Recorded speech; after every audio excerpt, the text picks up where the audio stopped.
ಶ್ರೀರಾಮ ಸಮರ್ಥ ಶ್ರೀ ಮಹಾರಾಜರ ದಿವ್ಯ ಸತ್ಸಂಗ ಪ್ರವಚನ. जयाच्या जन्मनामार्थ झाला, जयाने सदा वास नामात केला. जयाच्या मुखी सर्वदा नाम कीर्ती, नमस्कार त्या ब्रह्म चैतन्य मूर्ती. ಶ್ರೀರಾಮ ಸಮರ್ಥ. ಎಲ್ಲ ಆತ್ಮಜ್ಯೋತಿಗಳಿಗೆ ಸಾಷ್ಟಾಂಗ ಪ್ರಣಾಮ ಮಾಡುತ್ತಾ ನನ್ನ ಸದ್ಗುರುಗಳಾದ ಶ್ರೀ ಚಂದ್ರಕುಮಾರ್ ಅವರ ದಿವ್ಯ ಚರಣಾರವಿಂದಕ್ಕೆ ಸಾಷ್ಟಾಂಗ ಪ್ರಣಾಮಗಳನ್ನು ಸಲ್ಲಿಸುತ್ತಾ ಶ್ರೀಮಾತ್ರೆ ಸತ್ಸಂಗ ಫೌಂಡೇಶನ್ ನಿತ್ಯ ಜರುಗುವ ಸತ್ಸಂಗಕ್ಕೆ ತಮ್ಮೆಲ್ಲರಿಗೂ ಸ್ವಾಗತವನ್ನು ಬಯಸುತ್ತಾ 9321789992 ನನ್ನ ನಂಬರು. ಕಾಲ್ ಮಾಡಿ ಸತ್ಸಂಗದ ವಿವರಣೆಯನ್ನು ತಿಳಿಸ್ತೀನಿ. ಹಾಗೂ Chidambara spiritual journey co partner in making these videos, ಇದನ್ನು ಮಾಡುವುದಕ್ಕೆ ಯಾರು ಸಹಾಯ ಮಾಡುತ್ತಾರೋ ಶ್ರೀ ಪವನ್ ಕುಮಾರ್ ಅವ್ರಿಗೆ ಪ್ರಣಾಮಗಳನ್ನು ಸಲ್ಲಿಸುತ್ತಾ ಇಂದಿನ ಪ್ರವಚನ ಆರಂಭ ಮಾಡೋಣ. ಚಿದಂಬರ ಸ್ಪಿರಿಚುವಲ್ ಜರ್ನಿ ಚಾನಲ್ನ ಸಬ್ಸ್ಕ್ರೈಬ್ ಮಾಡಿ, ಲೈಕ್ ಮಾಡಿ, ಶೇರ್ ಮಾಡಿ. ಹೆಚ್ಚು ಹೆಚ್ಚು ಜನಕ್ಕೆ ಭಗವಂತನ ನಾಮದ ಒಂದು ರಸಪಾನವನ್ನು ಮಾಡಿಸೋಣ. ಅದರಲ್ಲಿ ಎಲ್ಲರೂ ಸಹಭಾಗಿಯಾಗೋಣ. ಆ ಭಗವಂತನ ನಾಮದಿಂದ ಎಲ್ಲರ ಜೀವನದಲ್ಲಿ ಸುಖ, ಸಮೃದ್ಧಿ, ಸಮಾಧಾನ, ಆಯು, ಆರೋಗ್ಯವನ್ನು ಕೊಟ್ಟು ಪರಮಾತ್ಮ ಎಲ್ಲರನ್ನೂ ಕಾಪಾಡಲಿ ಅಂತ ಬೇಡುತ್ತಾ ಇಂದಿನ 2 ಜುಲೈ ಶ್ರೀ ಮಹಾರಾಜರ ಪ್ರವಚನ, ಗುರು ಸೇವೆ ಮಾಡುವುದಂದರೆ ಏನು? ಗುರು ಸೇವೆ ಮಾಡುವುದು ಅಂದರೆ ಏನು ಅನ್ನೋದನ್ನು ನಮಗೆ ಪ್ರಶ್ನೆ ಕೇಳ್ತಾನೆ. ಇದಕ್ಕೆ ಒಂದೇ ಒಂದು ಕಡೆ ಸಾಲು ರಾಜಾರಾಮ್ ಮಹಾರಾಜರ ಅಭಂಗದಲ್ಲಿ, ಗುರುಪರ ಅಭಂಗದಲ್ಲಿ ಅವರು ಹೇಳ್ತಾರೆ, ಗುರು ಸೇವೆ ವೀಣ ಜಾऊनी दीक्षण, तेने तो प्रसन्न दासावाणे, गुरु कृपे वीण नाही ಆತ್ಮಜ್ಞಾನ. ರಾಜಾರಾಮ್ ಮಹಾರಾಜರು ಯಾವ ಮಟ್ಟದಿಂದ ಇದನ್ನು ಬರೆದಿದ್ದಾರೆ, ಏನು ಹೇಳ್ತಾರಪ್ಪ? ಗುರು ಸೇವೆ ವೀಣ ಜಾऊनी ದೀಕ್ಷಣ. ನಾವೆಲ್ಲ ತಪ್ಪು ತಿಳ್ಕೊಳ್ಳೋದೇನು? ಭೌತಿಕದಲ್ಲಿ ಮಾಡೋದು, ಭೌತಿಕದಲ್ಲಿ ಗುರುಗಳ ಸೇವೆ ಮಾಡುವುದು ಏನಪ್ಪ? ಅದು ಸಾಂಕೇತಿಕ, ಸಿಂಬಾಲಿಕ್. ಸೊ ದ್ಯಾಟ್ ಸೇವಾ ಶುಡ್ ಬ್ರಿಂಗ್ ಯು ಇನ್ಸೈಡ್ ಗುರು ಸೇವೆಯನ್ನು ಮಾಡೋದು. ಇನ್ಸೈಡ್ ಕೂತಿರುವವನು ಯಾರಿದ್ದಾನೋ ಗುರು, ಅವನ ಸೇವೆಯನ್ನು ಮಾಡೋದು. ಹೆಂಗೆ? ಗುರು ಸೇವೆ ವೀಣ ಜಾऊनी ದೀಕ್ಷಣ. ಗುರು ಭೌತಿಕದಲ್ಲಿ ಬೇರೆ ಊರಲ್ಲಿದ್ದಾಗ, ನಾನೊಂದು ಊರಿನಲ್ಲಿದ್ದಾಗ ಗುರು ಸೇವೆ ವೀಣ ಜಾऊनी ದೀಕ್ಷಣ ಹೆಂಗೆ ಮಾಡ್ಲಿಕ್ಕೆ ಸಾಧ್ಯತೆ ಉಂಟು? ಪ್ರತಿ ಕ್ಷಣವೂ ನಾನು ಅವ್ರ ಜೊತೆ ಇರ್ಲಿಕ್ಕೆ ಸಾಧ್ಯತೆ ಇಲ್ವಲ್ಲ. ಅವ್ರು ಯಾವುದೋ ಬೇರೆ ಊರಲ್ಲಿರ್ತಾರೆ, ನಾನು ಯಾವುದೋ ಬೇರೆ ಊರಲ್ಲಿರ್ತೀನಿ. ಹೆಂಗೆ ಸೇವೆ ಮಾಡೋದು ಅವ್ರದ್ದು? ಭೌತಿಕದಿಂದ ಹೇಳ್ತಾ ಇಲ್ಲ ಇಲ್ಲಿ ರಾಜಾರಾಮ್ ಮಹಾರಾಜರು. ಗುರು ಸೇವೆ ವೀಣ ಜಾऊनी ದೀಕ್ಷಣ ಅಂದ್ರೇನು? ನೀನು ಯಾರು ಅಂತ ಸತತವಾಗಿಯೂ ಆ ಚಿಂತನೆಯಲ್ಲಿ ಇರಪ್ಪ ನೀನು. ದಟ್ ಈಸ್ ದ ಹೈಯೆಸ್ಟ್ ಗುರು ಸೇವಾ. ನಿನ್ನ ಚಿಂತೆಯಲ್ಲಿ ಹೂ ಆಮ್ ಐ ಕಡೆ ಚಿಂತನ ಗಮನ ಹರಿಸುವುದೇ ನಿಜವಾದ ಗುರು ಸೇವಾ. ಸಂಪೂರ್ಣ ತಿಂಗಳು ಸದ್ಗುರುಗಳ ಬಗ್ಗೆ ಇರೋದ್ರಿಂದ ಸದ್ಗುರುಗಳು ನಮ್ಮ ಮನಸ್ಸಿನಲ್ಲಿರುವ ಭ್ರಾಂತಿ, ಆ ಒಂದು ಪೊರೆ ಏನಿದೆಯೋ, ಮೆಂಬ್ರೇನ್, ಅವ್ರದ್ದು ವೇಲ್, ಮಾಸ್ಕ್ ಅನ್ನೋಣ, ಅದನ್ನು ಕಳಚಿ ಬಿಸಾಕ್ತಾರೆ. ಬಿಸಾಕಿ ನಮಗೆ ಸಾಧನೆಯಲ್ಲಿ ಮುಂದೆ ಊರ್ಧ್ವರಿತಕ್ಕೆ ಕರ್ಕೊಂಡು ಹೋಗುತ್ತಾರೆ ಅಂತ ಹೇಳುತ್ತಾ ಏನು ಹೇಳ್ತಾರೆ ಶ್ರೀ ಮಹಾರಾಜರು, ಎಲ್ಲರೂ ಸೇರಿ ನೋಡೋಣ. ಸಾಧನೆಯ ಕಟಿಪಿಟಿಯನ್ನು ಎಲ್ಲಿವರೆಗೆ ಮಾಡಬೇಕು? ಜಪ, ತಪ, ನೇಮ, ಯಾಗ ಮುಂತಾದಗಳನ್ನು ನಾವು ಏತಕ್ಕಾಗಿ ಮಾಡುತ್ತೇವೆ? 2 ಪ್ರಶ್ನೆಗಳು. ಒಂದು, ಈ ಕಟಿಪಿಟಿ mean with friction we are all doing this. ಜಪ, ತಪ, ನೇಮ, ಅನುಷ್ಠಾನ, ಪಾರಾಯಣ, ಸ್ತೋತ್ರ ಪಠಣಗಳನ್ನು ಮುಂತಾದಗಳು ಏತಕ್ಕಾಗಿ ಮಾಡುತ್ತಾ ಇದ್ದೀವಿ? Why we are doing all these things? ಉತ್ತರನೂ ಅವರೇ ಕೊಡ್ತಾರೆ. ಭಗವತ್ ಪ್ರಾಪ್ತಿ ಆಗಬೇಕೆಂದು ಮಾಡುತ್ತೇವೆ. ಆದರೆ ಅದೇ ದೇವರು ಮನೆಗೆ ಬಂದರೆ ಸಾಧನೆಯ ಕಟಿಪಿಟಿಯನ್ನು ಮಾಡಬೇಕಾಗುವುದೇ? ಅದು ಯಾರ ಸಲುವಾಗಿ ಮಾಡ್ತಿದ್ರು? ಅವನೇ ಮನೆಗೆ ಬಂದುಬಿಟ್ರೆ ಅಂದರೆ ಆ ಭಗವಂತನ ಪ್ರಾಪ್ತಿ. ಭಗವಂತ ಹೆಂಗೆ ಕಾಣಿಸ್ತಾನಪ್ಪ? ಸಗುಣದಲ್ಲಿ, ಗುರು ರೂಪದಲ್ಲಿ ಬಂದಿರ್ತಾನ. ಇಷ್ಟೊಂದೆಲ್ಲ ಯಾರ ಸಲುವಾಗಿ ಮಾಡ್ತೀನಿ? ಅವನೇ ನನ್ನ ಮನೆಗೆ ಬಂದುಬಿಟ್ರೆ. ಮನೆ ಅಂದರೆ ಯಾವುದು? ಭೌತಿಕ ಮನೆ, 40/60 ಮನೆ ಹೇಳ್ತಿಲ್ಲ, ಈ ಮನೆ ಬಗ್ಗೆ ಹೇಳ್ತಾ ಇರೋದು. ಈ ಮನೆಯದೆಲ್ಲ ಅವನೇ ಬಂದು ವಿರಾಜಮಾನ ಆಗಿಬಿಟ್ರೆ ಅವಾಗ ಯಾಕೆ ಮಾಡ್ತೀರಾ ನೀವು ಇವೆಲ್ಲ? ಜಪ ತಪ ಇವಾಗ ಯಾಕೆ ಮಾಡ್ತಿರೋದು?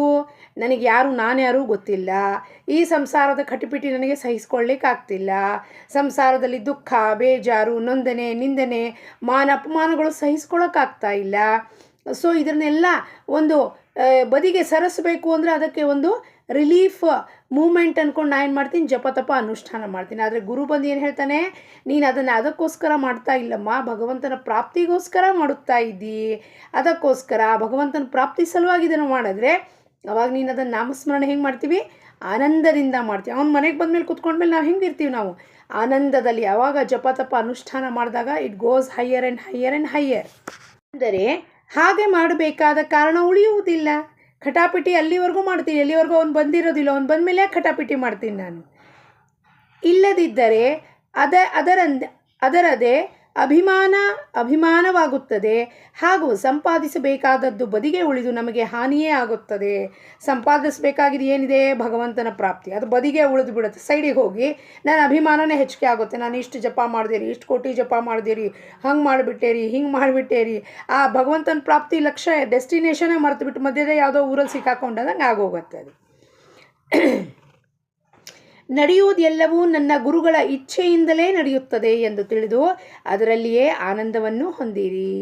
ಎಲ್ಲವೂ ಏನು ನಡೆಯುತ್ತೋ ಪ್ರತಿ ಕ್ಷಣವೂ ನನ್ನ ಗುರುಗಳ ಇಚ್ಛೆ ಮಾತ್ರದಿಂದ ನಡೆಯುವುದು ಅಂತ ಆನಂದದಿಂದ ಅದನ್ನು ಇದು ಮಾಡಿ, ದೃಢವಾದ ನಿಶ್ಚಯ ಮಾಡಿ, ಹೀಗೆ ಅವ್ರ ಇಚ್ಛಾ ಮಾತ್ರದಿಂದ ನಡೀತಿದೆ ಅಂದ್ಬಿಟ್ಟು ನಾವು ಅದನ್ನು ಮಾಡೋದಿಲ್ಲ. ಅದಕ್ಕೆ ನಮಗೆ ಈ ಫ್ರಿಕ್ಷನ್, ತಿಕ್ಕಾಟ ಆಗ್ತಿರೋದೀಗ. ಅಂದರೆ ಹಾಗೆ ಮಾಡಬೇಕಾದ ಕಾರಣ ಉಳಿಯುವುದಿಲ್ಲ. ಖಟಾಪಿಟಿ ಅಲ್ಲಿವರೆಗೂ ಮಾಡ್ತೀನಿ, ಎಲ್ಲಿವರೆಗೂ ಅವ್ನು ಬಂದಿರೋದಿಲ್ಲ, ಅವ್ನು ಬಂದಮೇಲೆ ಯಾಕೆ ಖಟಾಪಿಟಿ ಮಾಡ್ತೀನಿ ನಾನು. ಇಲ್ಲದಿದ್ದರೆ ಅದರದೇ ಅಭಿಮಾನವಾಗುತ್ತದೆ, ಹಾಗೂ ಸಂಪಾದಿಸಬೇಕಾದದ್ದು ಬದಿಗೆ ಉಳಿದು ನಮಗೆ ಹಾನಿಯೇ ಆಗುತ್ತದೆ. ಸಂಪಾದಿಸಬೇಕಾಗಿದೆ ಏನಿದೆ, ಭಗವಂತನ ಪ್ರಾಪ್ತಿ, ಅದು ಬದಿಗೆ ಉಳಿದು ಬಿಡುತ್ತೆ, ಸೈಡಿಗೆ ಹೋಗಿ ನನ್ನ ಅಭಿಮಾನನೇ ಹೆಚ್ಚಿಗೆ ಆಗುತ್ತೆ. ನಾನು ಇಷ್ಟು ಜಪ ಮಾಡಿದೇರಿ, ಇಷ್ಟು ಕೋಟಿ ಜಪ ಮಾಡಿದೇರಿ, ಹಂಗೆ ಮಾಡಿಬಿಟ್ಟೇರಿ, ಹಿಂಗೆ ಮಾಡಿಬಿಟ್ಟೇರಿ, ಆ ಭಗವಂತನ ಪ್ರಾಪ್ತಿ ಲಕ್ಷ್ಯ ಡೆಸ್ಟಿನೇಷನೇ ಮರೆತುಬಿಟ್ಟು ಮಧ್ಯದ ಯಾವುದೋ ಊರಲ್ಲಿ ಸಿಕ್ಕಾಕೊಂಡಂಗೆ ಆಗೋಗುತ್ತೆ. ಅದು ನಡೆಯುವುದೆಲ್ಲವೂ ನನ್ನ ಗುರುಗಳ ಇಚ್ಛೆಯಿಂದಲೇ ನಡೆಯುತ್ತದೆ ಎಂದು ತಿಳಿದು ಅದರಲ್ಲಿಯೇ ಆನಂದವನ್ನು ಹೊಂದಿರಿ. ಎಲ್ಲವೂ ಏನು ನಡೆಯುತ್ತೋ ಪ್ರತಿ ಕ್ಷಣವೂ ನನ್ನ ಗುರುಗಳ ಇಚ್ಛೆ ಮಾತ್ರದಿಂದ ನಡೆಯುವುದು ಅಂತ ಆನಂದದಿಂದ ಅದನ್ನು ಇದು ಮಾಡಿ, ದೃಢವಾದ ನಿಶ್ಚಯ ಮಾಡಿ, ಹೀಗೆ ಅವ್ರ ಇಚ್ಛಾ ಮಾತ್ರದಿಂದ ನಡೀತಿದೆ ಅಂದ್ಬಿಟ್ಟು ನಾವು ಅದನ್ನು ಮಾಡೋದಿಲ್ಲ. ಅದಕ್ಕೆ ನಮಗೆ ಈ ಫ್ರಿಕ್ಷನ್, ತಿಕ್ಕಾಟ ಆಗ್ತಿರೋದೀಗ. ಸತ್ಸಂಗಕ್ಕೆ ಬಂದರೂ ದ್ರಾಬೆ ಮುಖ ಹಾಕ್ಕೊಂಡು ಕೂತಿರ್ತಾರೆ. ಯಾಕಪ್ಪ ನಗನಗ್ತಾ ಯಾಕಿಲ್ರಿ, ನಮ್ಗೆ ತಿಳಿತೇನೇ ಇಲ್ಲ ನಾವು ಯಾವ ಉದ್ದೇಶದಿಂದ ಇಲ್ಲಿ ಬರ್ತಾ ಇದ್ದೀವಿ ಅಂತ. ನಗನಗ್ತಾ ಇರೋದು ಜೀವನ. ಅಧ್ಯಾತ್ಮ ಅಂದರೆ ನಗನಗ್ತಾ ಇರುವುದು. ಬೇಸರಿಕೆ ಪಟ್ಕೊಳ್ಳೋದು, ಬೇಜಾರು ಪಟ್ಕೊಂಡು ಅಲ್ಲಿಂದ ಅವ್ರ ಮೇಲೆ ಬೇಜಾರು ಮಾಡಿಕೊಂಡು ಸತ್ಸಂಗಕ್ಕೆ ಬರೋದಲ್ಲ. ಸತ್ಸಂಗದಿಂದ ನಿಸ್ಸಂಗ ಆಗತ್ತದು. ನಿಸ್ಸಂಗ ಮಾಡುತ್ತೆ ಅಂದರೆ ಏನು, ನನ್ನಲ್ಲಿ ಏನೇನು ವಿಚಾರಗಳಿದೆಯೋ, ಅವಗುಣಗಳಿದೆಯೋ, ಅದರಿಂದ ನನಗೆ ಅವನು ನಿಸ್ಸಂಗ ಮಾಡುವ ಪ್ರಕ್ರಿಯೆಯನ್ನು ತಿಳಿಸ್ಕೊಡ್ತಾನೆ ಗುರುನಾಥ. ಸತ್ಸಂಗಕ್ಕೆ ಬಂದರೆ that is what he teaches us. You have to detach from all your ವಿಕಾರಾಸ್, ಆಲ್ ಯುವರ್ ದೋಷಾಸ್, ಅವಗುಣಾಸ್. ಅದರಿಂದ ಡಿಟ್ಯಾಚ್ ಆಗಪ್ಪ, ಹೊರಗಡೆ ಯಾರಿಂದನೂ ಡಿಟ್ಯಾಚ್ ಆಗಂಗಿಲ್ಲ. ಕೊಟ್ಟಿರೋದು ಪ್ರಪಂಚದಲ್ಲಿ ಎಲ್ಲ ಗಂಡ ಮಕ್ಕಳು ಹೆಂಡತಿ ಅವ್ರನ್ನೆಲ್ಲ ಬಿಟ್ಟು ಎಲ್ಲಿ ಹೋಗ್ತಿಪ್ಪ ನೀನು ಕಾಡಿಗೆ ಮೆಡಿಟೇಷನ್ ಮಾಡೋಕ್ಕೆ. 3 ದಿವಸ ಮೆಡಿಟೇಷನ್ ಮಾಡಿಯಾ, ಕೋರ್ಸ್ ಮಾಡಿಯಾ, 5 ದಿವಸ ಮಾಡಿಯಾ, 10 ದಿವಸ ಮಾಡಿಯಾ, ವಾಪಸ್ ಮನೆಗೆ ಬರಬೇಕಲ್ವಾ. ಅವರ ಜೊತೆಗೇ ಇರಬೇಕು, ಅವರ ಮಧ್ಯದಲ್ಲಿ ಇದ್ದೀಯೇ ನನ್ನ ಮನಸ್ಸಿನ ಸ್ಥಿರತೆಯನ್ನು ಕಾಪಾಡ್ಕೋಬೇಕು. ನೀವು ಮಾಡುವ ಪ್ರತಿಯೊಂದು ಕಾರ್ಯದಲ್ಲಿಯೂ ನನ್ನನ್ನು ಸ್ಮರಿಸಿರಿ. ಗುರುಭಕ್ತಿ ಮಾಡುವುದು ಅಂದರೆ ಏನಪ್ಪ? ಅವರ ದೇಹದ ಸೇವೆ ಮಾಡುವುದೇ ಗುರು ಸೇವೆ ಎಂದು ನಿಮಗೆ ಅನಿಸುತ್ತದೆಯೇ? ಪ್ರಶ್ನೆ ಮಾಡ್ತಾರೆ. ಮತ್ತೆ ಅವರ ದೇಹದ ಸೇವೆ ಮಾಡುವುದು ನಿಜವಾದ ಗುರು ಸೇವೆ ಆಗಿರುವುದಿಲ್ಲ. ಕೋಟ್ ಆ್ಯಂಡ್ ಕೋಟ್ ಶ್ರೀ ಮಹಾರಾಜರ ಶಬ್ದಗಳು.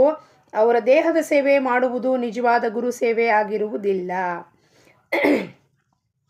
ಒಂದು ದಿವಸ ಭಿಕ್ಷಾವಂದನೆ ಮಾಡಿದ್ವಿ. ಗುರುಗಳು ನಮ್ಮ ಮನೆಗೆ ಬಂದರು. ಅವ್ರ ಪಾದ ಒತ್ಬಿಟ್ಟೆ, ಅವರಿಗೆ ಅಭ್ಯಂಗ ಸ್ನಾನಕ್ಕೆ ಎಣ್ಣೆ ಹಚ್ಚಿಬಿಟ್ಟೆ, ಅಥವಾ ಅವರಿಗೆ ಮಸಾಜ್ ಮಾಡಿಬಿಟ್ಟೆ, ಅಥವಾ ಗುರುಗಳಿಗೆ ವಸ್ತ್ರ ಕೊಟ್ಬಿಟ್ಟೆ, ವಸ್ತ್ರ ಹಾಕ್ಕೊಳ್ಳಿ ಅಂತ. ಇವೆಲ್ಲ 1 ದಿವಸದ ಪೂರ್ತಿಗೆ ಅಥವಾ 2 ದಿವಸದ ಪೂರ್ತಿಗೆ, 4 ದಿವಸದ ಪೂರ್ತಿಗೆ ಕ್ರ್ಯಾಶ್ ಕೋರ್ಸ್ ಥರ ಮಾಡುವುದು ಗುರು ಸೇವೆ ಆಗಿರುವುದಿಲ್ಲ.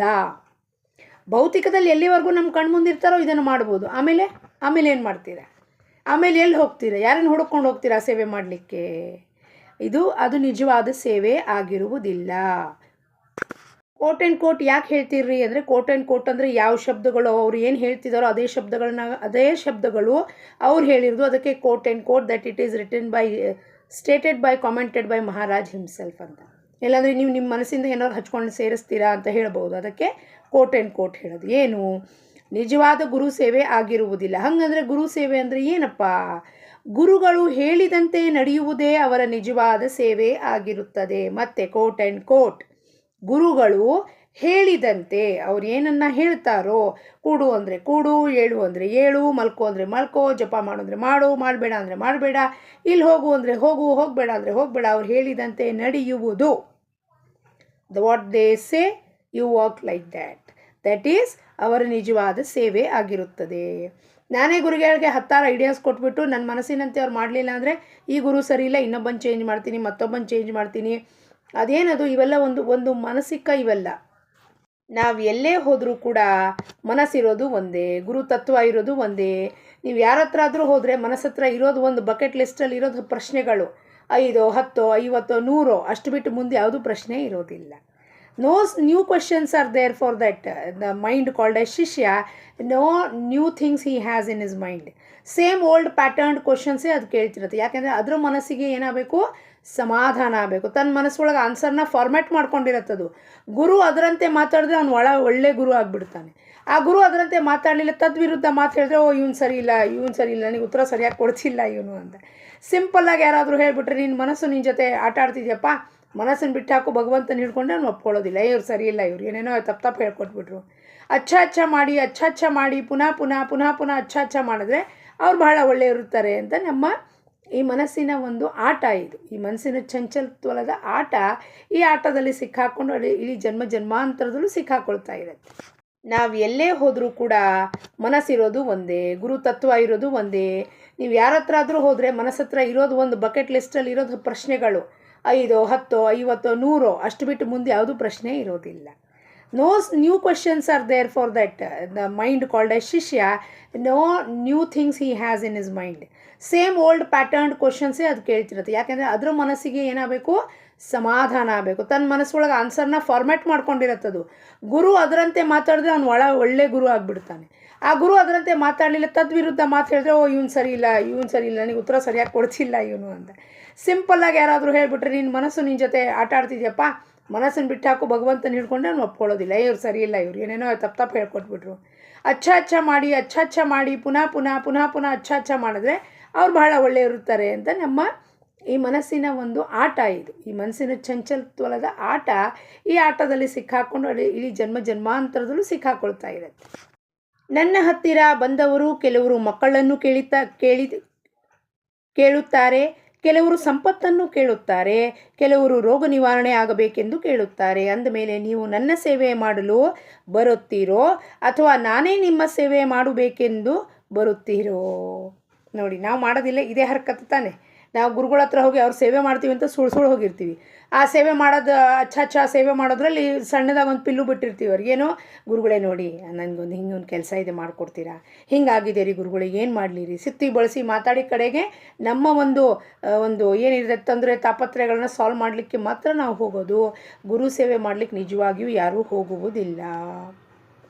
ನನ್ನ ಹತ್ತಿರ ಬಂದು ಮನುಷ್ಯ ದೇಹದ ನಿಜವಾದ ಸಾರ್ಥಕತೆ ಆಗುವಂತೆ ಮಾಡಿರಿ. ನೀವು ಕೇಳಿದಂತೆ ನಾನು ಸ್ವಲ್ಪವೂ ಕೊಡುವುದಿಲ್ಲ ಎಂದೇನೂ ಇಲ್ಲ, ಆದರೆ ಕಷಾಯ ತೆಗೆದುಕೊಳ್ಳುವಾಗಕ್ಕಾಗಿ ಬೆಲ್ಲದ ಕರಣೆ ಕೊಟ್ಟಂತೆ ಕೊಡುತ್ತೇನೆ. ಕಷಾಯದಲ್ಲಿ ಹಾಕಿರುವ ಇಂಗ್ರೀಡಿಯೆಂಟ್ಸ್ ಪಿಪ್ಪಳಿ ಮತ್ತು ಶುಂಠಿ ಮತ್ತು ಮೆಣಸು, ಇದರದ್ದೆಲ್ಲ ಖಾರ ಏನಿದೆಯೋ ಅದು ಗಂಟಲಿಗೆ ಬಡಿತಾ ಇರುತ್ತೆ. ಸೊ ಒಮ್ಮೆಲಿಗೆ ಖಾರ ಆಗೋದಿಲ್ಲ, ಕಷಾಯ ಕುಡಿಲಿಕ್ಕೆ ಆಗೋಲ್ಲ, ಸ್ವಲ್ಪ ಕಹಿತನೂ ಬರಬಹುದು. ಅದರಲ್ಲಿ ಕೆಲವೊಂದು ಹರ್ಬ್ಸ್ ಹೆಂಗಿರುತ್ತೆ ಅಂದರೆ ಆಯಾ ಒಂದು ಮೆಡಿಸಿನ್ ರೂಪದಲ್ಲಿ ಯೂಸ್ ಮಾಡಿದಾಗ ಅದರಲ್ಲಿ ಕಹಿತ್ವ, ಖಾರ ಇದೆಲ್ಲ ಇರುತ್ತೆ, ಸ್ಟ್ರಾಂಗ್ ಇದಿರುತ್ತೆ ಸ್ಮೆಲ್. ಸೊ ಅದು ತೊಗೊಳ್ಲಿಕ್ಕೆ ಆಗೋದಿಲ್ಲ ಅಂದ್ಬಿಟ್ಟು ಏನು ಮಾಡ್ತಾರೆ, ಸಣ್ಣದು ಬೆಲ್ಲದ ಜೊತೆಗೆ ಅದರಲ್ಲಿ ಬೆಲ್ಲನೂ ಸೇರಿಸಿರ್ತೀವಿ. ಇಲ್ಲಾಂದರೆ ಬೆಲ್ಲದ ಜೊತೆಗೆ ಕರಣೆ ಕೊಡ್ತೀನಿ. ಯಾಕೆ ಅಂದರೆ ನೀವು ನನ್ನ ಹತ್ರ ಬಂದಾಗ ಭಗವಂತನ ಪ್ರಾಪ್ತಿ ಮಾಡ್ಕೊಂಡು ಈ ನರಜನ್ಮದ ಸಾರ್ಥಕತೆ ಮಾಡ್ಕೊಳ್ಳಿ ಅಂತ ಬಂದಾಗ ಒಮ್ಮೆಲೆ ನೀವು ಒಪ್ಕೊಳ್ಳೋದಿಲ್ಲ. ಅದಕ್ಕೆ ಈ ಸ್ಮಾಲ್ ಬೆಲ್ಲದ ಕರಣೆಯಂತೆ ಚಿಕ್ಕ ಪುಟ್ಟ ನಿಮ್ಮ ಸಾಂಸಾರಿಕ ತಾಪತ್ರಯಗಳನ್ನು ಗುರುಗಳು ಸಾಲ್ವ್ ಮಾಡೋದಿಲ್ಲ ಅಂತ ಅಲ್ಲ, ಆದರೆ ಅದು ಕೊಡೋ ಹಿನ್ನೆಲೆ ಏನಿರುತ್ತೆ, ಪ್ರಾಬ್ಲಮ್ ಸಾಲ್ವ್ ಮಾಡೋದಿರೋದಿಲ್ಲ. ನಿಮ್ಮನ್ನು ಭಗವಂತನ ಪ್ರಾಪ್ತಿಗೆ ಹಚ್ಚಲಿಕ್ಕೆ ಅವರಂಥದನ್ನೆಲ್ಲ ಚಿಕ್ಕ ಸೊಲ್ಯೂಷನ್ಸ್ ಕೊಡ್ತಾರೆ. ಆದರೆ ಗುರುಗಳು ನಿಜವಾದ ಕೆಲಸ ನಮಗೆ ಭಗವತ್ ಪ್ರಾಪ್ತಿ ಹಾಗೂ ಆನಂದ, ಆ ಬ್ರಹ್ಮಾನಂದವನ್ನು ಕೊಡ್ಲಿಕ್ಕೆ ಬಂದಿರ್ತಾರೆ. ನಾವು ಅದನ್ನು ಅವ್ರಿಗೆ ಸರಿಸ್ಬಿಟ್ಟು ನಮಗೆ ಟ್ಯಾಗ್ ಏನು ಹಾಕ್ಬಿಡ್ತೀವಿ ಅವರಿಗೆ, guru is the problem solver. ನೀವೇನೇ ಪ್ರಾಬ್ಲಮ್ ಇದ್ದರೆ ಅವ್ರ ಹತ್ರ ಹೋಗಿ ಆ ಗುರುಗಳೆಲ್ಲ ಸಾಲ್ವ್ ಮಾಡ್ತಾರೆ. ಎಷ್ಟು ತಪ್ಪು ಭ್ರಾಂತಿನಲ್ಲಿ ಈ ಮನಸ್ಸು ತನ್ನಿಗೆ ಏನು ಲಿಮಿಟೆಡ್ ನಾಲೆಜಲ್ಲಿ ಮಾತಾಡೋದು. ನಮ್ಮ ಗುರುಗಳು ಹೆಂಗಿದ್ದಾರೆ, ಎಲ್ಲ ಪ್ರಾಬ್ಲಮ್ ಸಾಲ್ವ್ ಮಾಡ್ತಾರೆ. ಏನು ಪ್ರಾಬ್ಲಮ್ ಸಾಲ್ವ್ ಮಾಡ್ತಾರೆ ಅವರು? ನೀನು ಮನಸ್ಸು ನಿನ್ನ ಮನಸ್ಸು ಹಿಡ್ಕೊಂಡು ಓಡಾಡ್ತಿದ್ದೀವಿ, ಮನಸ್ಸೇ ಕಾರಣೀಭೂತ ಅಂತ ಹೇಳಿರ್ತಾರೆ ಅವರು. ಪಾಪ ಅವರನ್ನು ತಪ್ಪಾಗಿ ನಾವು ಪ್ರದರ್ಶನ ಮಾಡ್ತೀವಿ ಬೇರೆಯವ್ರ ಮುಂದಕ್ಕೆ. ನಮ್ಮ ಗುರುಗಳು ಎಲ್ಲ ಪ್ರಾಬ್ಲಮ್ ಸಾಲ್ವ್ ಮಾಡ್ತಾರೆ ರೀ. ಗುರು ಬಂದಿರೋದು ನಮ್ಮ ನರದೇಹದ ಸಾರ್ಥಕತೆ ತೋರಿಸ್ಲಿಕ್ಕೆ. ನಾನು ನನ್ನೊಂದು 2 ಪ್ರಾಬ್ಲಮ್ ಸಾಲ್ವ್ ಆಯಿತು ಅಂದರೆ ನೀವು ಬರ್ರಿ ಇಲ್ಲಿ ನಿಮ್ಮದೆಲ್ಲ ಪ್ರಾಬ್ಲಮ್ ಸಾಲ್ವ್ ಮಾಡಿಬಿಡ್ತಾರೆ. ಎಷ್ಟು ಅಲ್ಪ ಸ್ವಲ್ಪವಾದಾಗಿ ನಮ್ಮ ಗುರುಗಳನ್ನು ನಾವೇ ಕೆಳಗೆ ತೊಗೊಂಬರ್ತೀರಲ್ವ ಅಂತ ನಮಗೆ ನಾಚಿಕೆ ಅನ್ನಿಸ್ಬೇಕಿಂತ ಮಾತು ಹೇಳುವಾಗ ನಮ್ಮ ಗುರುವನ್ನು ನಾವು ಕೆಳಗೆ ತಂದಿಡ್ತೀವಿ. ಯಾರೀ ಗುರುಗಳು? ಅವ್ರು ಎಲ್ಲ ಪ್ರಾಬ್ಲಮ್ ಸಾಲ್ವರ್ ಮಾಡಿಬಿಡ್ತಾರೆ. ಈಸ್ ಎ ಪ್ರಾಬ್ಲಮ್ ಸಾಲ್ವರ್ ಅಂತ. ಈ ಸಚ್ಚಿದಾನಂದ ಸ್ವರೂಪ, is not a problem solver. Anand ಮಹಾರಾಜರದ್ದು ಮರಾಠಿದಲ್ಲಿ ಬರೆದಿದ್ದಾರೆ, ಅದು ಮರ್ತೋಗಿದೆ. ಅವ್ರು ಹೇಳ್ತಾರೆ, ನೀವೇನು ಮಾಡಬೇಡ್ರಿ, ನೀವು ಜಪಾನು ಮಾಡಬೇಡ್ರಿ, ಸಾಧನೆ ಮಾಡಬೇಡ್ರಿ, ಆದರೆ ನಿಮ್ಮ ಗುರುವನ್ನು ಕೆಳಗೆ ತೊಗೊಂಬಂದ್ಬೇಡ್ರಿ. ನಾವು ಕೊಚ್ಚೆದಲ್ಲಿ ಬಿದ್ದಿದ್ರೆ ಗುರುಗಳನ್ನು ಕೊಚ್ಚೆದಲ್ಲಿ ಏನೂ ಪ್ರಾಬ್ಲಮ್ ಸಾಲ್ವರು. ಅವ್ನು ಯಾವಾಗಲೂ ನಮ್ಮ ಪ್ರಾಬ್ಲಮೇ ಸಾಲ್ವ್ ಮಾಡ್ತಾ ಕೂತಿರ್ತಾನೆ. ಅವ್ನು ಬಂದಿರೋದು ಅದಕ್ಕೆ ಬಂದಿರೋದು. ಅವನು ನಮಗೆ ಆ ನರಜನ್ಮದ ಪ್ರಾಪ್ತಿ ಮಾಡ್ಕೊಳ್ಳಿಕ್ಕೆ, ನರಜನ್ಮ ಬಹುಮೂಲ್ಯವಾದ ರತ್ನ ಅಂತ ಹೇಳ್ತಾರೆ. ಆ ರತ್ನವನ್ನು ಪ್ರಾಪ್ತಿ ಮಾಡ್ಕೊಳಪ್ಪ ನೀನು, ಸಚ್ಚಿದಾನಂದ ಸ್ವರೂಪವನ್ನು ಹೊಂದಪ್ಪ ನೀನು ಅಂತಕ್ಕೆ ಹೇಳಿದ್ರೆ ನಾವೇನು ಮಾಡ್ತೀವಿ? ಇಲ್ಲರಿ, ಅವರು ಭಾಳ ಒಳ್ಳೆಯವರಿದ್ದಾರೆ, ಯಾಕಂದರೆ ನಮ್ಮ ಪ್ರಾಬ್ಲಮ್ ಸಾಲ್ವ್ ಮಾಡ್ತಾರೆ. ನನಗೆ ಎಲ್ಲವೂ ತಿಳಿಯುತ್ತದೆ ಎಂದು ನನ್ನ ಬಗ್ಗೆ ನೀವು ಹೇಳುತ್ತೀರಿ, ಆದರೆ ಇದು ಮನಪೂರ್ವಕ ಆಗಿರುವುದಿಲ್ಲ. ಏಕೆಂದರೆ ಯಾರಿಗೆ ಹೀಗೆ ನಿಜವಾಗಿಯೂ ಅನಿಸುತ್ತದೆಯೋ ಅವರಿಂದ ಪಾಪಕರ್ಮಗಳು ಆಗುವುದೇ ಇಲ್ಲ. ನಾವು ಹೇಳ್ತೀವಿ, ಗುರುಗಳೇ ನಿಮಗೆಲ್ಲ ನಿಮಗೆಲ್ಲ ತಿಳಿಯತ್ರಿ. ಹಂಗೆ ತಿಳಿಯತ್ತೆ, ಗುರುಗಳಿಗೆಲ್ಲ ತಿಳಿಯತ್ತೆ ಅಂದರೆ ನಾವು ಮರ್ತು ಹೋಗ್ಬಿಡ್ತೀವಿ. ಗುರುಗಳೆಲ್ಲ ತಿಳಿಯುತ್ತೆ ಅಂದರೆ ಪಾಪಕರ್ಮ ಹೆಂಗೆ ಮಾಡ್ತೀವಿ? ಪಾಪಕರ್ಮ ಮಾಡಲೇಬಾರ್ದಲ್ವ ನಾವು? ಮಹಾರಾಜರು ಹೇಳ್ತಿರೋದು, ಜನ ಅವ್ರ ಹತ್ರ ಬಂದಾಗ ಹೇಳ್ತಾರೆ, ಮಹಾರಾಜ್ ನಿಮಗೆಲ್ಲ ಗೊತ್ತಾಗತ್ತೆ ಅಂತ. ಮಹಾರಾಜ್ ಅದಕ್ಕೆ ನನಗೆಲ್ಲ ಗೊತ್ತಾಗತ್ತೆ ಅಂದರೆ ನಿಮ್ಮ ಮುಖೇನ ಪಾಪಕರ್ಮ ಆಗ್ಲಿಕ್ಕೆ ಸಾಧ್ಯನೇ ಇಲ್ವಲ್ಲ. ನನಗೆಲ್ಲ ಗೊತ್ತಾಗತ್ತೆ ಅಂದರೆ ಏನು? ರಾಜಾರಾಮ್ ಮಹಾರಾಜರು ಅಭಂಗದಲ್ಲಿ ಹೇಳಿದ್ರು, ಅಂತರಿಚ ಸಾಕ್ಷಿ ಜಾಣಸಿ ವಿಚಾರ, ಅಂತರಿಚ ಸಾಕ್ಷಿ ಜಾಣಸಿ ವಿಚಾರ, ಕಾಯ ಪರಿಹಾರ ಬೋಲು ನಿದಾವು. ಕಾಯ ಪರಿಹಾರ ಬೋಲು ನಿದಾವು. ಅಂತರಂಗದಲ್ಲಿ ನೀ ಕುತ್ಕೊಂಡು ನಿನಗೆಲ್ಲ ಗೊತ್ತಾಗ್ತಿದೆ. ನಾವು ಒಳ್ಳೇದು ಮಾಡೋದು ಗೊತ್ತಾಗ್ತಿದೆ, ಕೆಟ್ಟದ್ದು ಮಾಡೋದು ಗೊತ್ತಾಗ್ತಿದೆ, ನಿಂದನೆ ಮಾಡೋದು, ಅಸೂಯೆತನ ಮಾಡೋದು, ಒಬ್ಬರನ್ನ ಭ್ರಷ್ಟನಾಗಿ ಮಾಡೋದು, ಒಬ್ರಿಗೆ ಚೀತು ಅನ್ನೋದು ಎಲ್ಲ ಅವನಿಗೆ ಗೊತ್ತಾಗ್ತಿದೆ ಅಂದಮೇಲೆ ನಾನು ಪಾಪಕರ್ಮ ಮಾಡಲಿಕ್ಕೆ ಹೆಂಗೆ ಸಾಧ್ಯತೆ ಉಂಟು? ಇದು ಬರೀ ಬಾಯಿಲ್ಲೇ ಹೇಳಲಿಕ್ಕೆ ಅಷ್ಟೇ ಸುಲಭ, ಅಷ್ಟೇ ಅಂತರಿಚ ಸಾಕ್ಷಿ ಅಂತ. ಆದರೆ ಆ ಪಾಪಕರ್ಮ ಮಾಡುವಾಗ ಮರ್ತೋಗ್ಬಿಡ್ತೀನಿ. ಅಂತರಂಗದಲ್ಲಿ ಕುತ್ಕೊಂಡು ನೋಡ್ತಾ ಇದ್ದಾನೋ, ನೀ ನನ್ನ ಮಾತುಗಳನ್ನು ಕೇಳಿಸ್ಕೋತಾ ಇದ್ದಾನೆ. ಒಬ್ಬ ಒಳಗೆ ಕೂತಿರೋ ಇನ್ನೊಬ್ಬ ಇದ್ದಾನೆ, ಯಾರು ಇದನ್ನೆಲ್ಲ ಕೇಳಿಸ್ಕೋತಾ ಇದ್ದಾನೆ. ಇನ್ನೊಬ್ಬರ ಬಗ್ಗೆ ಗಾಸಿಪ್ ಮಾಡುವಾಗ ಮರ್ತೋಗ್ಬಿಡುತ್ತೆ, ಅಂತರಿಚ ಸಾಕ್ಷಿ ಜಾಣಸಿ ವಿಚಾರ ಎಲ್ಲಿದ್ದಾನೆ ಅಂತ. ಇನ್ನೊಬ್ಬರ ಬಗ್ಗೆ ಏನಾದರೂ ನಿಂದನೆ ಮಾಡಬೇಕಾಗಿದೆ, ಇನ್ನೊಬ್ಬರನ್ನ ಕೊಂಡಾಡೋದು ಕೂಡ ಅಂತರಿಚ ಸಾಕ್ಷಿ ಜಾಣಸಿ ವಿಚಾರ. ಅದು ಎರಡೂ ಉಪಯೋಗ ಇಲ್ಲ. ನೀವು ಕೊಂಡಾಡೋದ್ರೂ ಉಪಯೋಗ ಇಲ್ಲ, ನಿಂದನೆ ಮಾಡೋದ್ರೂ ಉಪಯೋಗ ಇಲ್ಲ. ಯಾಕೆಂದರೆ ಅವೆರಡು ದಾಟಿ ಹೋಗಿ ಸತ್ವ ರಜ ತಮಗುಣ ದಾಟಿ ಹೋದರೆ ಮಾತ್ರ ನಮಗೆ ಭಗವಂತ ಎಲ್ಲಿದ್ದಾನೆ ಅನ್ನೋದು ಪ್ರಾಪ್ತಿ ಮಾಡಿಕೊಳ್ಳಿಕ್ಕೆ ಒಂದು ಪ್ರಯತ್ನದ ಒಂದು ಸಾಧ್ಯತೆ ಉಂಟಾಗತ್ತೆ ಅಂತ ಹೇಳ್ತಾರೆ. ಸೊ ನಾವು ಇದೇ ಗುಣಗಳಲ್ಲೇ ಯಾವಾಗಲೂ ಬಿದ್ದಿದ್ರೆ, ತಮೋ ರಜೋಗುಣದಲ್ಲಿ ಸತ್ವಗುಣಕ್ಕೆ ಬಂದಾಗ ಭಗವಂತನ ಬಗ್ಗೆ ತಿಳ್ಕೊಳ್ಳೋದು ಒಂದು ಪ್ರಯತ್ನ ಶುರುವಾಗತ್ತಲ್ಲಿ. ಅವನು ಹೆಂಗಿದ್ದಾನೆ, ನಾನು ಹೆಂಗಿರಬೇಕು, ಏನು ಮಾಡಿದ್ರೆ ಅವನದಾಗತ್ತೆ ಅಂದರೆ ಸತ್ವಗುಣದಲ್ಲಿ ಅಲ್ಲಿ ಭಗವಂತನ ಗುಣಗಳಲ್ಲಿ ಆ ಡೊಮೇನಲ್ಲಿ ನಾನು ಬಂದಾಗ that journey begins from there. But ಇವೆರಡು ದಾಟ್ ಹೋಗಿ ಆ ಗುಣ ಬರೋ ತನಕ ಎಷ್ಟು ಜನ್ಮ ಬೇಕು ನನಗೆ? ಒಂದು ಕ್ಷಣದಲ್ಲಿ ಥೋಡಿ ಆಗುತ್ತದು. ಅದಕ್ಕೆ ನಾವು ವಿಚಾರ ಮಾಡಬೇಕು, ನಾವು ಏನನ್ನು ಮಾಡುತ್ತಾ ಇದ್ದೀವಿ. ಏಕೆಂದರೆ ಪಾಪಕರ್ಮ ಆಗುವುದಿಲ್ಲ. ಯಾರ ವೃತ್ತಿಗಳು ನನ್ನೊಂದಿಗೆ ಜನ್ಮದ ಪಾಪ ಭಸ್ಮೀಭೂತ ಆಗುತ್ತೆ ಅಂದರೆ ಅಷ್ಟು ಪಾಪದ ಗುಡ್ಡೆ ರಾಶಿ ನಮ್ಮ ಹತ್ರ ಇದೆ. ಆದರೆ ನಾಮಸ್ಮರಣೆ ಅದನ್ನು ಮಾಡುತ್ತದೆ. ಅದಕ್ಕೆ ನಾವು ನಾಮಸ್ಮರಣೆ ಮಾಡುತ್ತಾ ಹೋಗಬೇಕು. ಯಾರ ವೃತ್ತಿಗಳು ನನ್ನೊಂದಿಗೆ ಏಕರೂಪವಾಗಿರುತ್ತದೆಯೋ ಅವರಿಗೆ ನನಗೆ ಎಲ್ಲವೂ ತಿಳಿಯುತ್ತದೆ ಎಂಬ ಅನುಭವ ಬರುತ್ತದೆ. ಅಂದರೆ ಮಹಾರಾಜರಿಗೆಲ್ಲ ಗೊತ್ತಾಗತ್ತೆ ಅನ್ನೋದು ಯಾವಾಗ ಗೊತ್ತಾಗತ್ತೆ? ನಮ್ಮ ವೃತ್ತಿ ಮಹಾರಾಜರ ವೃತ್ತಿ ಅಂದರೆ ಮಹಾರಾಜರ ಜೊತೆ ನಮ್ಮ ಮನಸ್ಸು ಒಂದಾಗಬೇಕು, ಏಕರೂಪ ಆಗಬೇಕು. ಗುರುವಿಗೆ ಅನನ್ಯವಾಗಿ ಶರಣು ಹೋಗುವುದೆಂದರೆ ಅವರ ಮನಸ್ಸು ಹಾಗೂ ನಮ್ಮ ಮನಸ್ಸು ಒಂದಾಗಬೇಕು. ಅಂದರೆ ಪ್ರಾರಬ್ಧದ ಅನುಸಾರ ನಾವು ಗುರುಗಳಿಂದ ದೂರವಿದ್ದರೂ ಮನಸ್ಸಿನಿಂದ ಅವರೊಂದಿಗೆ ಸಂಲಗ್ನವಾಗಿದ್ದರೆ ಅವರ ಹತ್ತಿರವೇ ಇರುತ್ತೇವೆ. ಮನಸ್ಸಿನಿಂದ ಸಂಲಗ್ನ ಒಂದಾಗಿದ್ದರೆ then wherever he may be in this world, immediately my mind will get connected to the guru and guru will send me the messages what to do, what not to do, ಏನು ಮಾಡಬೇಕು ಏನು ಮಾಡಬಾರ್ದು ಅನ್ನ ಅವ್ರು ಎಲ್ಲಿ ಬೇಕಾದಲ್ಲೂ ಇಲ್ಲಿ ಬ್ರಹ್ಮಾಂಡದಲ್ಲಿ ಅವ್ರು ತಿಳಿಸ್ತಾ ಇರ್ತಾರೆ. ಗುರುಗಳು ಭೌತಿಕದಲ್ಲಿರಲಿ ಅಥವಾ ದೇಹತ್ಯಾಗ ಮಾಡಿರಲಿ, ಅವ್ರು ಇಡೀ ಬ್ರಹ್ಮಾಂಡದ ಮುಖೇಣ ಎಲ್ಲಿರ್ತಾರೋ ಅಲ್ಲಿಂದ ನಮಗೆ ಅವರು ನಮ್ಮ ಮನಸ್ಸು ಅವ್ರ ಮನಸ್ಸಲ್ಲಿ ತದಾಕಾರ ವೃತ್ತಿ ಹೊಂದಿದ್ದೇ ಆದರೆ ನಮಗವಾಗ ಅನುಭವ ಬರುತ್ತದೆ. ನೀವು ನಿಮ್ಮ ತಾಯಿಯೊಂದಿಗೆ ಮಾತನಾಡುವಂತೆ ನನ್ನೊಂದಿಗೆ ಮಾತನಾಡಬೇಕು. ನಿಮ್ಮ ದುಃಖಗಳನ್ನು ನನಗೆ ಹೇಳಬೇಕು. ನೀವು ಇಷ್ಟು ಕಷ್ಟಪಟ್ಟು ನನ್ನನ್ನು ಭೇಟಿಯಾಗಲು ಬರುತ್ತೀರಿ, ಆದರೆ ನೀವು ಬರಿಗೈಯಿಂದ ತಿರುಗಿ ಹೋಗುವುದನ್ನು ನೋಡಿ ನನಗೆ ಕೆಡಕೆನಿಸುತ್ತದೆ. ನನ್ನ ಹತ್ತಿರ ಇರುವ ವಸ್ತುವು ಈ ವ್ಯಾವಹಾರಿಕ ಜಗತ್ತಿನಲ್ಲಿ ಎಲ್ಲಿಯೂ ಸಿಗುವುದಿಲ್ಲ. ಅದೇನೆಂದರೆ ಭಗವಂತನ ನಾಮದ ಪ್ರೇಮ.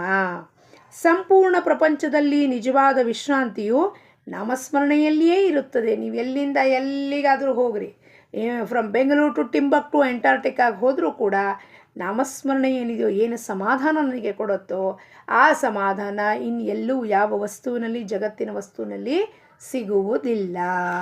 ಯಾರಿಗೆ ನಾನು ಭೇಟಿಯಾಗಬೇಕೆಂದು ಅನಿಸುತ್ತದೆಯೋ, ಯಾರು ನನ್ನವನೆಂದು ಅನಿಸಿಕೊಳ್ಳುತ್ತಾರೋ ಅವರಿಗೆ ನಾಮದ ಪ್ರೇಮ ಇರಲಿಕ್ಕೇ ಬೇಕು. ನಾನು ಭೇಟಿಯಾಗಬೇಕು ಅಂದರೆ ಮಹಾರಾಜರು ನನಗೆ ಭೇಟಿಯಾಗಬೇಕು. ಎಲ್ಲಿ ಭೇಟಿಯಾಗಬೇಕಪ್ಪ?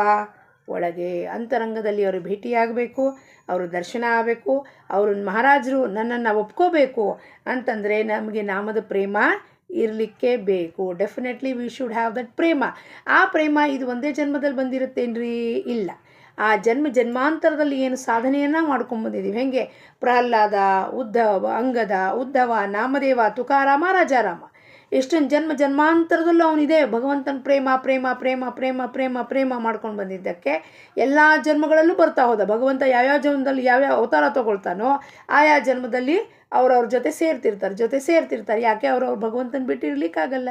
ಯಾಕೆಂದರೆ ಅಷ್ಟು ಪ್ರೇಮ ಅವರಿಗೆ ಅವ್ರ ಮೇಲೆ. ನಮಗೆ ಯಾರ್ದಾರ ಮೇಲೆ ಎಷ್ಟು ವಸ್ತು ಮೇಲೆ, ವಿಷಯದ ಮೇಲೆ ಪ್ರೇಮ ಇದೆ, ನಾವು ಹೆಂಗೆ ಹಿಡಿದು ಬೀಳ್ತೀವಿ? ಅವರೆಲ್ಲ ಜನ್ಮಾಂತರದಿಂದ ಭಗವಂತನ ಹಿಂದೆ ಓಡ್ ಬರ್ತಾ ಇದ್ರು ಅವರು. ನೀನು ಎಲ್ಲಿರ್ತೇವೆ ಭಗವಂತ, ನಾನು ಹಿಂದೆ ಓಡಿ ಬರ್ತೀನಿ ಅಂದರೆ ನಾನು ಇನ್ನನ್ನು ಬಿಡುವುದೇ ಇಲ್ಲ. ಆ ರೀತಿಯಲ್ಲಿ ನಾವು ನಾಮಸ್ಮರಣೆ ಮಾಡಬೇಕು. ಅಂದರೆ ನಾನು ಇನ್ನನ್ನು ಬಿಡೋದಿಲ್ಲಪ್ಪ, ನೀ ಏನು ಬೇಕಾದ್ ಮಾಡ್ಕೊ, ನಾನು ನಿನ್ನ ಸ್ಮರಣೆಯನ್ನು ಅಂದರೆ ನಾಮದ ಸ್ಮರಣೆಯನ್ನು ಬಿಡುವುದಿಲ್ಲ. ನಾರಾಯಣ ಎನ್ನ ಬಾರದೆ ನಿನ್ನ ನಾಲಿಗೆಯೊಳು ಮುಳು ಮುರಿದಿಹುದೇ, ಕಲ್ಲು ಜಡಿದಿಹುದೇ, ನಾರಾಯಣ ಎನ್ನ ಬಾರದೆ. ಇನ್ನೊಂದರಲ್ಲಿ ಹೇಳ್ತಾರೆ, ನಾರಾಯಣ ನಿನ್ನ ನಾಮದ ಸ್ಮರಣೆಯ ಸಾರಾಮೃತವು ಎನ್ನ ನಾಲಿಗೆಗೆ ಬರಲಿ, ನಾರಾಯಣ ನಾರಾಯಣ ನಾರಾಯಣ. ಈ ರೀತಿಯಲ್ಲಿ ಆ ಭಗವಂತನ ನಾಮದ ಸಾರ ಅಮೃತವು ನಮ್ಮ ನಾಲಿಗೆಗೆ ಮೇಲೆ ಹನಿ ಹನಿಯಾಗಿ ಬೀಳಿ ಆ ರಸಪಾನವನ್ನು ಭಕ್ತಿಯಿಂದ ಪ್ರೇಮದಿಂದ ನಾವು ರಸಪಾನವನ್ನು ಮಾಡೋಣ. ಅವನ ಭಕ್ತಿಯಲ್ಲಿ ಮುಳುಗೋಣ.